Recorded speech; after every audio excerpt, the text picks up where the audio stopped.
PPL, Partido da Pátria Livre, criado há 6 anos, é uma das pequenas legendas do país que terá que vencer a cláusula de desempenho que acaba de ser aprovada na reforma política. Tomando como base os resultados das eleições gerais de 2014, estima-se que as 35 legendas existentes hoje serão reduzidas pela metade. Conversa comigo o presidente do PPL, Francisco Rubió. Bem-vindo. Muito obrigado. Professor, o PPL está ameaçado pela cláusula de barreira, que propõe aí que os partidos terão que ter 1,5% nessas eleições, né? 1,5% de votos em 9 estados. Isso é progressivo, né? Vai ter é progressivo até 2022. Isso, não é? Até chegar a 3%. Até chegar a 3%, exatamente. O PPL está entre os partidos que pode ser ameaçado por essa nova regra. Como é que o partido pretende enfrentar isso? Olha, primeiro que essa regra de 1,5% corresponde a mais ou menos em torno de 1,5 milhão de votos. São 100 milhões de votos válidos para deputado federal no país todo. E isso corresponde, então, se a gente tiver uma votação em todo o país, somando os votos, 1,5 milhão de votos, nós já ultrapassamos a cláusula de barreira, né? Então nós vamos ter um funcionamento normal. Mas isso tem que estar distribuído por pelo menos 9 estados. Tem que estar distribuído pelo menos em 9 estados. Eu tenho que fazer em 9 estados, em cada um deles, pelo menos 1,5%. Esse é um dificultador significativo. É outro dificultador, porque para você fazer isso em estados menores, não é tão difícil, não é. Mas um estado como São Paulo, né, em que os partidos têm, os grandes, chamados grandes partidos... Estão bem organizados. Né? Estão muito implantados, né, já de alguns anos. São Paulo, Rio de Janeiro, Minas Gerais, vamos supor aí Pernambuco, Rio Grande do Sul.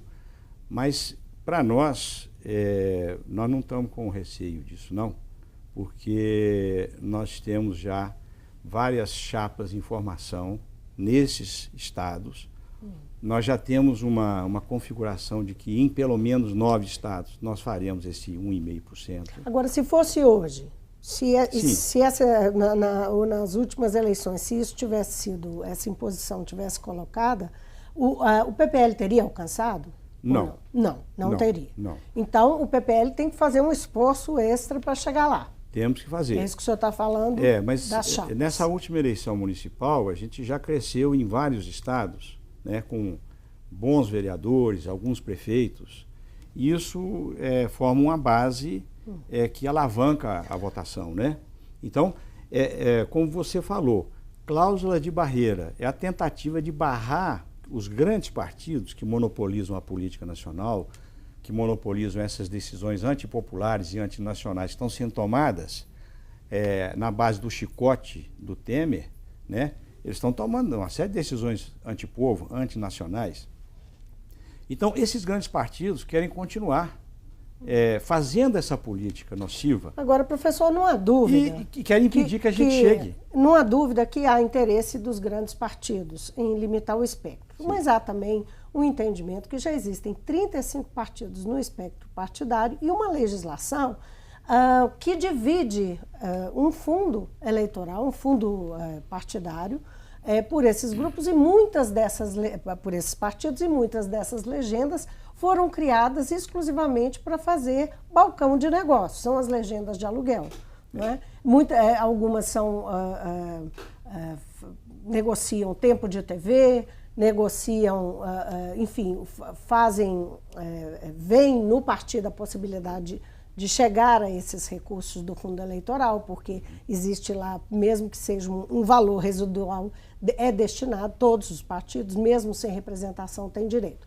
O senhor acha que isso acaba que essas mudanças vão permitir acabar com as legendas de aluguel? Isso não seria interessante? Não acabam.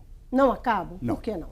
Pelo simples fato de que esses grandes partidos são os principais que se alugam ao grande capital, aos bancos, né, às grandes corporações. Você veja, quantas medidas provisórias que a gente está tendo agora informação, a gente tinha uma informação assim meio de bastidor, mas agora elas estão vindo a público.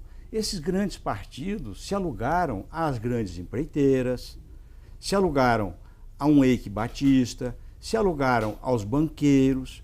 Esse ano, não, em 3 anos, você soma lá, veja lá no jurômetro da Fiesp, www.jurômetro.com.br. Veja lá hoje, de 1º de janeiro até hoje, 295 bilhões foi a despesa do governo federal pagando juros dos títulos públicos. E nós continuamos mantendo a taxa de juros básica mais alta do mundo, a taxa de juros real. A nominal está reduzindo, mas como a inflação também reduz, a nominal está sendo mantida. Então esses grandes partidos estão alugados pelas empreiteiras.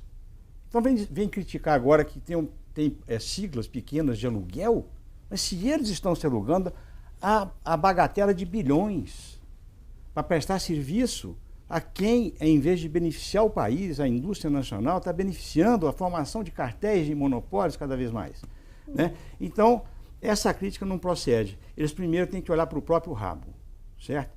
Quem está se alugando são eles. Esses partidos pequenos se alugam por merreca. Coisa pequena quando se alugam, se é que se alugam. Falam isso, mas cadê a denúncia? Cadê a prova?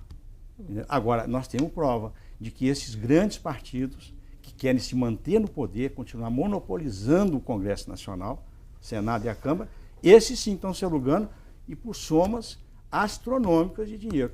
Na última eleição gastou-se municipal 4,5 bilhões.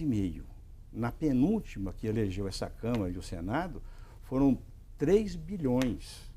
O Congresso aprovou a criação do polêmico fundo eleitoral para financiar as campanhas. Esse fundo deve ter aí recursos previstos de 1 bilhão e 700 milhões de reais em 2018. O que o senhor pensa do fundo? Como é que o PPL se posiciona em relação ao fundo? É evidente que isso aí é uma artimanha, é mais uma artimanha dos grandes partidos. Já que agora não pode mais pegar financiamento de empresa, né? Não pode. Então, pegavam um caixa 2 que vinha principalmente de propinas e troca de favores para obter obras em estatais, etc. Né? Então, acabou. Isso aí, agora, quem fizer isso, quer dizer, um tanto de denúncia que está surgindo, esse pessoal está igual gato escaldado, tem medo de água fria. Né? Então, o que eles fizeram? Criaram esse fundo eleitoral de 1 bilhão e 700, que pode ser engordado com uma série de outras artimanhas que eles deixarem aberto. Mas, então é mais uma artimanha dos grandes partidos para usar dinheiro público, que antes vinha da propina, agora vai vir direto do Tesouro. Professor, como é que o senhor acha que as campanhas podem ser financiadas? Eu acho que as campanhas têm que ser financiadas, primeiro, por contribuições dos militantes e daqueles que simpatizam com a causa de um partido.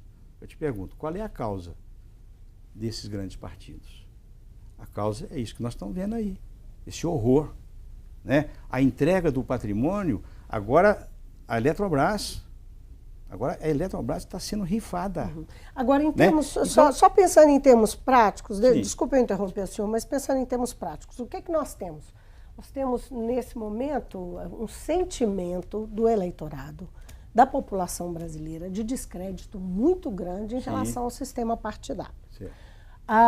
Nós temos uma proibição do Supremo Tribunal Federal do uso de financiamento privado. Os próprios políticos entendem que o financiamento privado, nesse momento, não dá para aprovar qualquer coisa nesse sentido, resgatar o financiamento empresarial e privado.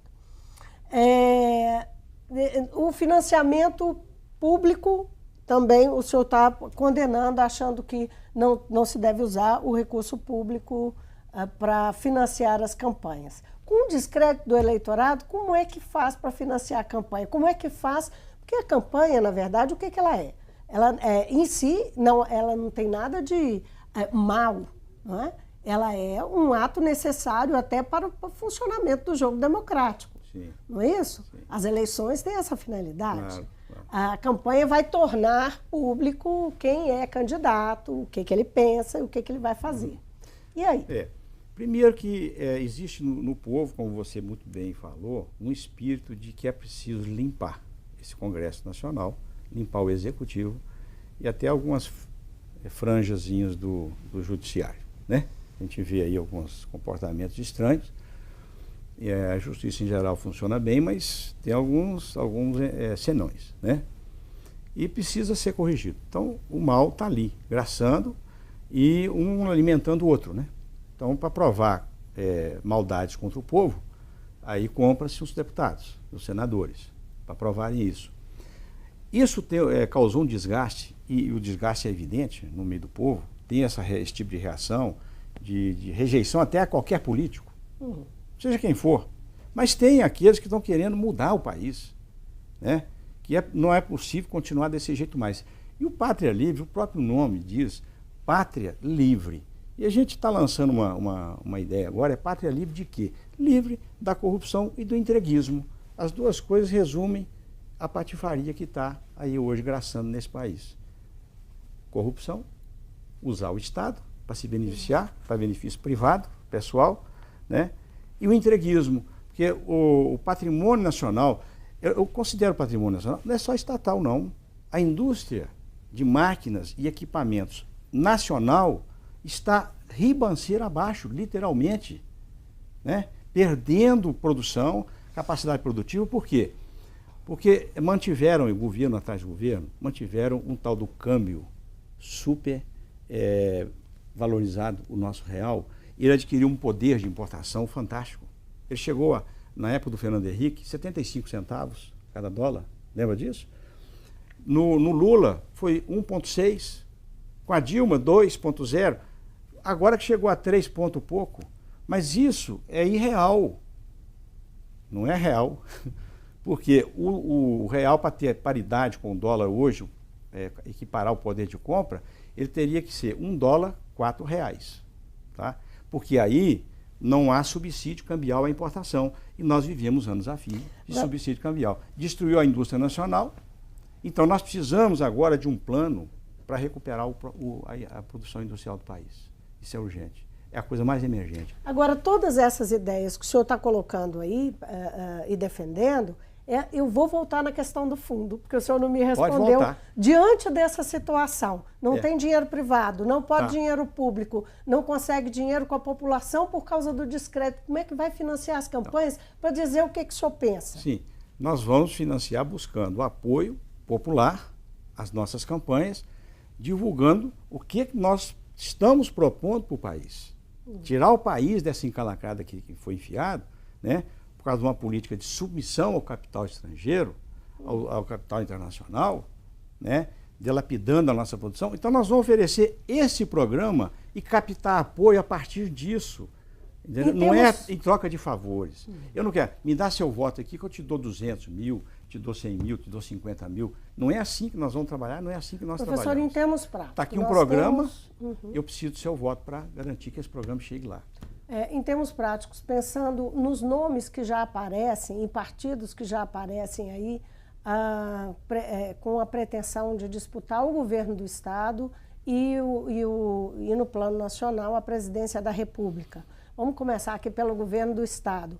O governador Fernando Pimentel é candidato à reeleição. O campo da oposição fala em resgatar o nome do senador Anastasia para representar o PSDB, falam no nome de Diniz Pinheiro, até do ex-prefeito de Belo Horizonte, Márcio Lacerda, enfim, tem alguns nomes aí, o Rodrigo Pacheco, que é do PMDB, mas que estaria de saída do partido. Esses nomes são aventados. Eu queria que o senhor dissesse o que acha desse cenário para o ano que vem e como é que o PPL deve se posicionar. Desses nomes que você citou, eu diria o seguinte, que é mais do mesmo veneno. Então, bebe na mesma fonte, na mesma visão da economia, que é uma economia dependente do capital estrangeiro, vamos atrair o capital estrangeiro, vamos atrair as indústrias estrangeiras e tal, ou seja, desnacionalização da economia. É o mesmo veneno que está sendo colocado em prática, está sendo injetado no paciente hoje, paciente Brasil, né? Então, nós estamos no primeiro turno, pensando em Minas Gerais, buscando um nome alternativo, que não tenha nada a ver com isso, para poder apresentar um programa de recuperação do papel industrial do nosso Estado. Nosso Estado está virando exportador de commodities. O partido tem um nome? Nós estamos trabalhando nomes nesse momento. Mas aí teria uma candidatura própria. Estamos discutindo com a rede, com certeza. Estamos discutindo isso com dissidentes do PMDB, certo? E dissidentes do PSB. Dissidentes do PSB não é bem... Quer dizer, dissidentes da orientação atual do PSB em Minas Gerais. Porque nós temos uma conversação, um entendimento muito bom com a direção nacional do PSB. Mas com a direção estadual, como sempre caminhou com a Aécio, por exemplo, e a gente considera... Eu não tenho nada pessoal, nada com nenhuma desses nomes, com a Anastasia, com a Aécio, seja quem for, ou Márcio Lacerda, nada. Mas a política econômica que eles defendem, eu tenho quando aparecem coisas como apareceram. Aí sim, aí já mexeu comigo. Agora, o senhor não vê diferença na condução em relação à economia do Estado do atual governo para os tucanos? Olha, estou ouvindo falar que a FUNED está sendo privatizada, a fábrica da FUNED, Nações Ezequiel Dias. Isso é grave, é um laboratório oficial, foi fundado em 1917 por Ezequiel Dias, discípulo do Oswaldo Cruz. Estão querendo privatizar a produção de medicamento da FUNED. Isso é um crime.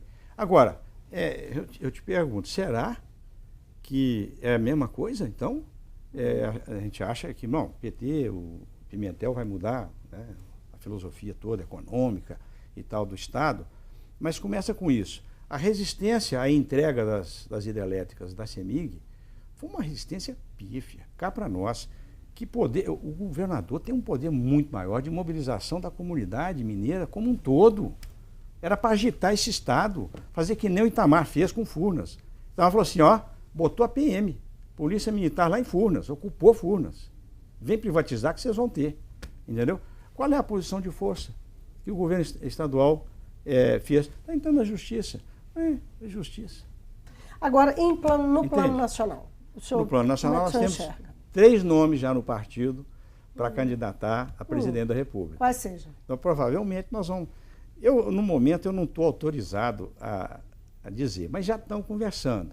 Estou vendo conversa que o filho do João Goulart, João Vicente Goulart, é um dos nomes. Ele disse que não quer... Ele está afiliado a algum partido? Está afiliado ao partido, ao Pátria Livre. PPL? Sim, filiou recentemente, uns 2 meses atrás, né?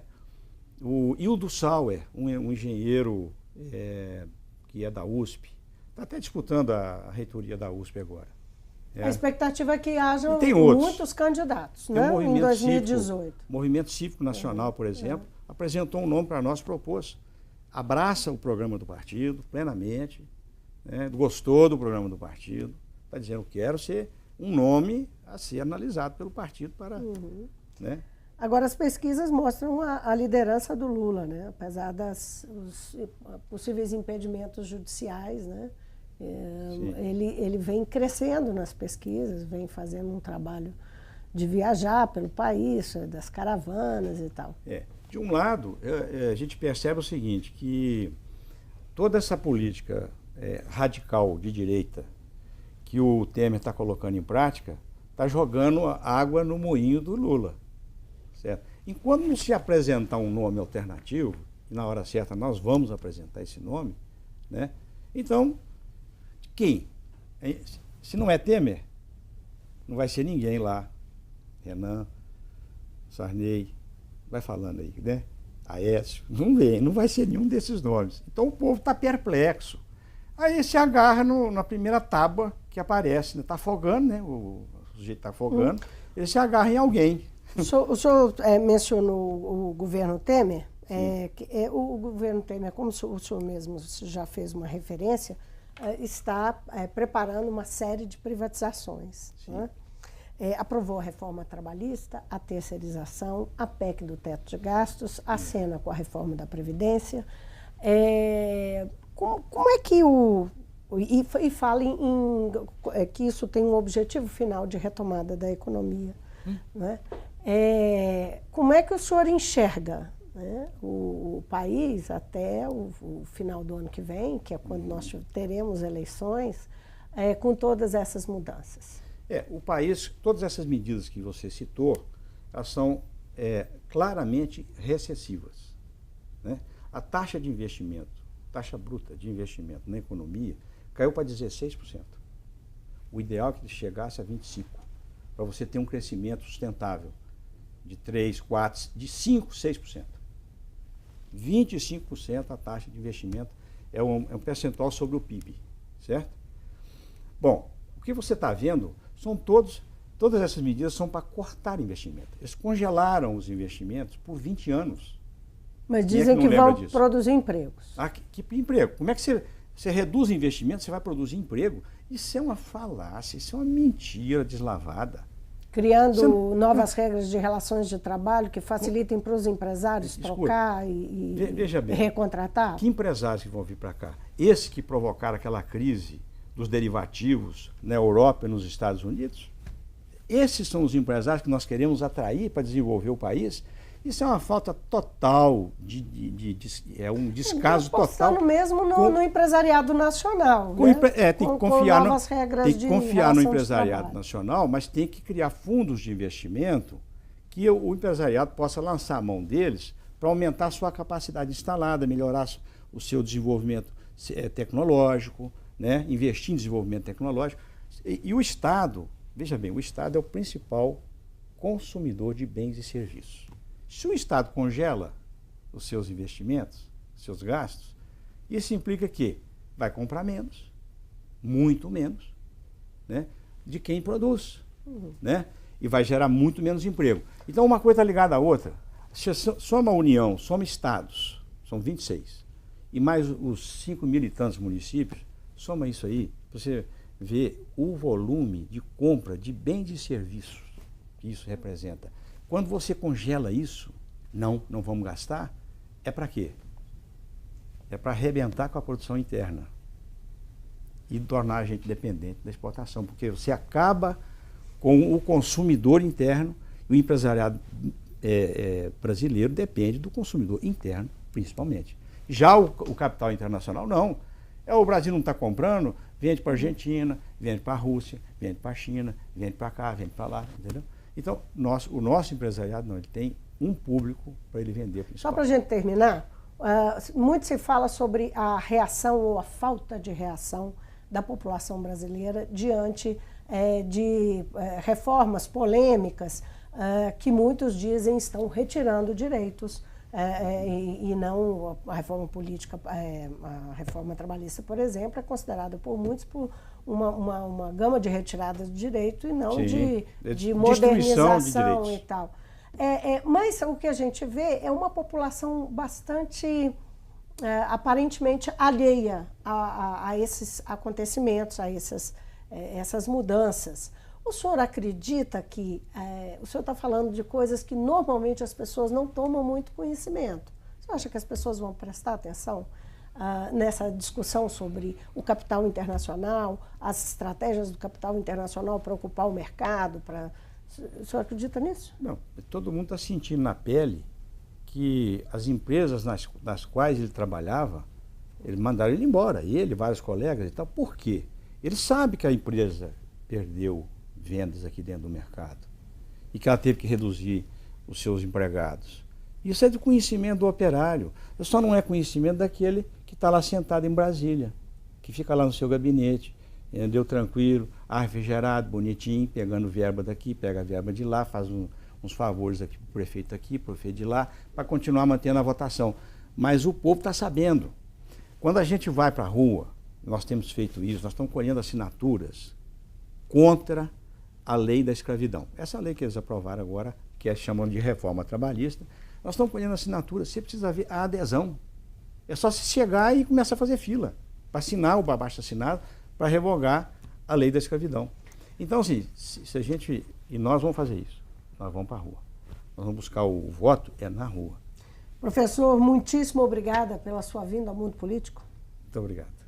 Eu conversei com o professor Francisco Rubio, ele é presidente do PPL, o Partido da Pátria Livre, em Minas, médico e professor da Universidade Federal de Minas Gerais. Nosso assunto aqui, a reforma política trouxe mudanças e uma delas é a cláusula de barreira, ou a cláusula de desempenho, que afeta diretamente pequenos partidos, como é o caso do PPL. Então, a partir disso é que a nossa conversa se desenrolou e falamos também sobre eleições 2018. O Mundo Político fica por aqui. Obrigada por nos acompanhar e até o próximo programa.